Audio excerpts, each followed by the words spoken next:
नमस्कार, मैं हरकिशन प्रजापति। आज हम गंगा अवतरण की कहानी सुनेंगे।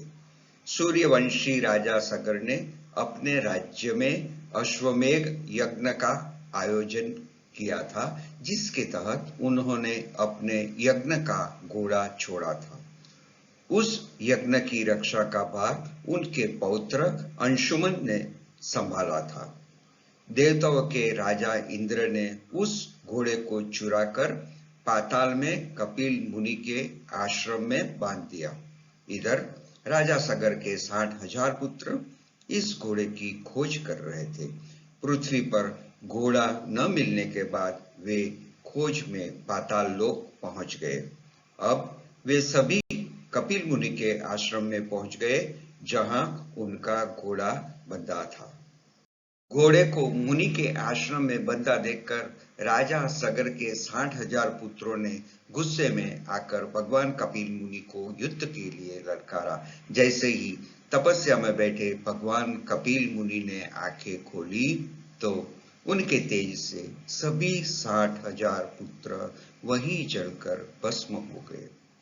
अंशुमन को इस घटना की जानकारी गरुड़ से हुई तो वे मुनि के आश्रम में पहुंच गए, मुनि को प्रणाम किया और अपने अच्छे बर्ताव से मुनि को प्रभावित किया। तब मुनि ने अंशुमन को घोड़ा ले जाने की अनुमति दी और 60,000 पुत्रों के मोक्ष के लिए गंगा जल से उनकी राख को स्पर्श कराने का सुझाव दिया। पहले राजा सगर, फिर अंशुमन, फिर राजा अंशुमन के पुत्र दिलीप, इन सभी ने गंगा को प्रसन्न करने की कोशिश की, लेकिन सफल नहीं हुए। तब राजा दिलीप के पुत्र भगीरथ ने उनके उद्धार के लिए कठिन समस्या करके ब्रह्मदेव को प्रसन्न किया। ब्रह्मदेव ने भगीरथ से वरदान मांगने के लिए कहा तो भगीरथ ने मां गंगा को पृथ्वी पर लाने की बात कही। तब ब्रह्मा जी ने उनसे कहा कि गंगा का वेग अधिक है, क्या पृथ्वी उसके वेग और भार को सहन कर सकती है? उनके वेग और भार को सहन करने की क्षमता सिर्फ भगवान शिव में है। भगवान शिव को इसके लिए प्रसन्न करना बहुत जरूरी है।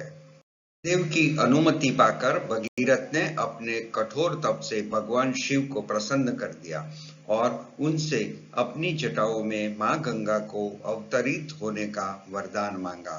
भगवान शिव मान गए। ब्रह्मा जी ने अपने कमंडल से गंगा को शिव की जटाओं में छोड़ दिया। तब भगवान शिव ने गंगा को अपनी जटाओं में बांध लिया, लेकिन गंगा जटाओं से बाहर नहीं निकल पाई।